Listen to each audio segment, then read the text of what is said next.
aclarar. En línea está Ricardo Forster, filósofo, profesor, ensayista argentino, que estuvo también allí el sábado, pero además, por supuesto, vamos a hablar de lo que está pasando hoy. Tenemos días bastante agitados desde lo político. Ricardo, ¿cómo estás? Gracias por tu tiempo. Bien, no, para nada, buen día. Bueno, digo, ¿cómo fue esa jornada? Muy bien, la verdad es que intensa, muchísima gente. ¿Cuál es la diferencia? ¿Es el programa, el cómo? No, a ver, yo creo que siempre hay que tomar en cuenta que el Frente de Todos es un espacio de confluencias, de diversidades, de matices, en algunos casos con diferencias más profundas, no cabe duda, porque las historias son distintas, en otros casos con diferencias circunstanciales, porque las coincidencias históricas también son muy profundas. Yo me encontré el sábado con una cantidad de compañeros y compañeras con los que hemos recorrido tiempos formidables, desde la creación de Carta Abierta, las experiencias más duras y más complejas de los 12 años de los gobiernos de Néstor y Cristina. Había un clima de fraternidad, de alegría por encontrarnos en un espacio de debate genuino, honesto, entre gente que se quiere, ¿no? A mí me parece que ese es un punto que yo no pongo en quinto lugar en la política, lo pongo en un lugar bien importante, lo afectivo, la fraternidad, la hospitalidad para recibir al otro en tu casa.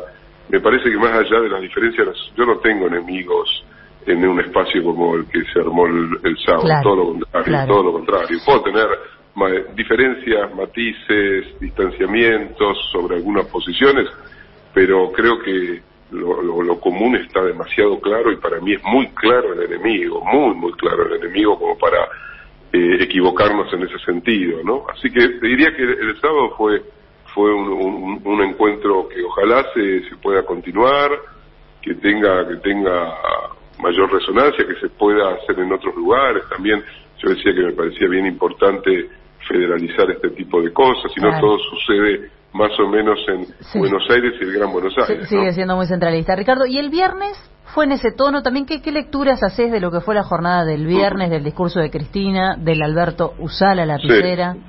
Mira, la verdad es que terminé de escuchar las intervenciones, las tres intervenciones, porque fue importante también la del presidente de YPF, y quedé muy conforme, digo, más allá que conocemos los puntos picantes, esa capacidad de Cristina de colocar medularmente cuestiones claves y que pueden tener resonancia.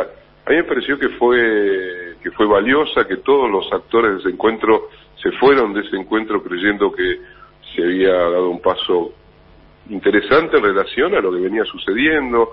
No fue sencillo todo el proceso y la arquitectura para poder confluir en esa reunión. Entonces me parece que lo que sucedió después vino a enlodar un clima que era todo lo contrario. Entonces creo que hay que leer lo que pasó el viernes como un momento valioso, que muestra que es posible darle forma a espacios de encuentro, y si es posible también de coincidencia respecto hacia dónde hay que ir, con los matices y las formas y las diferencias que también van a seguir existiendo. Pero a mí me parece que lo del viernes fue un encuentro que estuvo por encima, que creo incluso de las expectativas. Por eso nos sorprendió tanto lo que pasó después. Nosotros estábamos en Quilmes cuando sucedió eso, me tocó a mí porque me había llegado el informe a mi celular y me tocó... Porque sos asesor presidencial. ¿Cómo? Porque sos asesor presidencial. ¿Cómo estás, Ricardo Jorge Duarte? Tengo una duda tremenda de qué significa ser asesor presidencial. ¿Duda? No escuché. ¿Qué duda tenés? Sí, ¿qué implica ser asesor presidencial? Bueno, diversas cosas. Entre otras, poder discutir muy libremente con el presidente de la Nación en relación a todos estos problemas que estamos viviendo, y hacerlo en confianza, que no es poca cosa. Respecto de eso, de lo que estabas respondiendo, sí te quiero hacer una pregunta un poco más seria, más de fondo, y tiene que ver con si efectivamente me parece muy claro lo que vos decís, el enemigo está enfrente y eso es clarísimo. Ahora, ¿son tan claras las coincidencias que hay entre los dos espacios del Frente de Todos? Porque por momentos uno la escucha a Cristina decir, bueno, quieren un modelo, por ejemplo, exportador con salarios bajos, que pareciera muy distinto al modelo económico que elegiría Cristina si fuese ella quien definiera la política. No creo que Alberto Fernández quiera un modelo exportador con salarios bajos, no lo ha dicho de ese modo nunca, ha defendido la necesidad de avanzar hacia una distribución más equitativa. Me parece que puede haber diferencias o matices respecto a cómo alcanzar ese proceso de recuperación del salario, del poder adquisitivo, etcétera, etcétera. Pero yo no diría que las diferencias son, queremos un modelo de Argentina exportadora, no nos importa la distribución del ingreso, hoy la etapa es simplemente preocuparnos por reactivar la economía y conseguir dólares para resolver del mejor modo posible el acuerdo con el fondo. De ninguna manera creo que en el espíritu de Alberto Fernández esté esa idea, ni mucho menos, creo que está plenamente no es buscado, pero es la consecuencia, es lo que tenemos hoy. No, a ver, yo diría que está mezclado, me parece.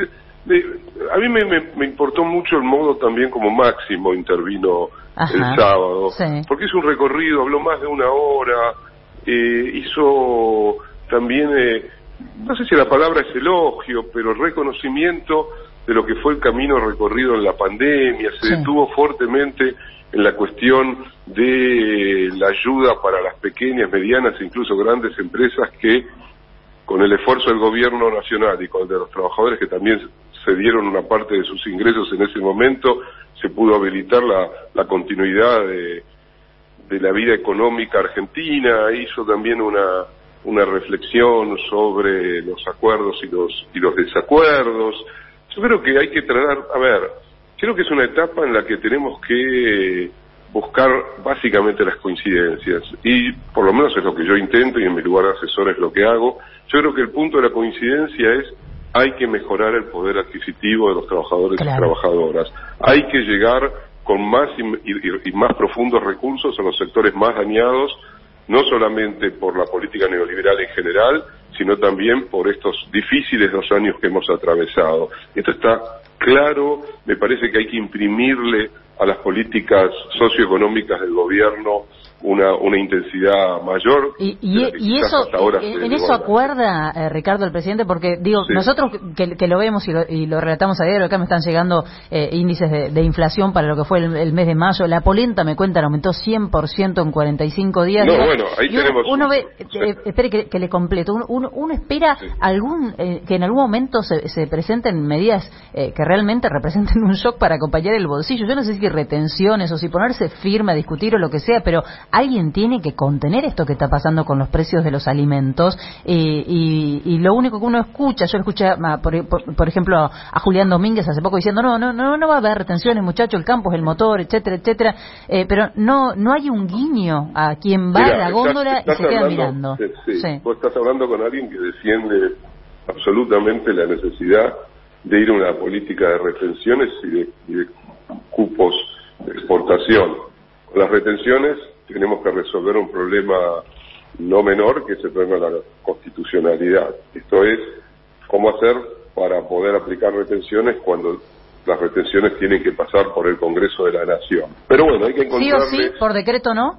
Yo se lo he preguntado varias veces al presidente de la Nación, él me ha respondido siempre con mucha amabilidad, remitiéndome a las limitaciones constitucionales y sobre todo cuando no hay un presupuesto aprobado. De haber habido un presupuesto aprobado que fijara el tema de las retenciones que hoy efectivamente ya se cobran en la Argentina, la cosa hubiera sido quizás más sencilla, o se hubiera podido avanzar en ese sentido. Yo he preguntado también, no soy constitucionalista, no soy abogado, entonces no puedo responder. Sí, técnicamente, claro. Pero te hago la última cortita, Ricardo.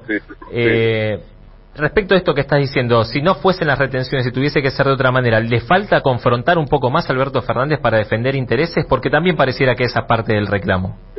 También vengo discutiéndolo mucho con él. Yo defiendo profundamente la idea de que la política tiene que ser un procesamiento adecuado de los conflictos y que dentro de los conflictos están los antagonismos y que la sociedad argentina no resiste la venida del medio. Si no hacemos algo en ese sentido, estamos poniendo en riesgo el 2023, no solamente la mesa actual de los argentinos y argentinas, sino el futuro de las amplias mayorías populares de cara a lo que puede ser una regresión brutal a partir de un crecimiento y de un triunfo de la derecha. Yo soy de los que piensan que en estos meses hay que apretar el acelerador. Bueno, ojalá lo escuche. Ya que asesor, ojalá lo escuche el presidente. Ricardo, le mandamos un abrazo. Bueno, quiero una cosa no menor. Sí. A las 4:30 se presenta el proyecto de renta inesperada. Bien. Que se demoró demasiado tiempo. El presidente ya nos había dicho, yo le insistí mucho. Esta semana iba a ser, bueno, hoy se presenta a 4:30 acá en la Casa Rosada. Que no es una locura, no es comunista Argentina, no es el único país, va el Reino Unido, va Italia. Exactamente. Son un montón de países que van en esa vía. Gracias, Ricardo. Bueno, no, por nada.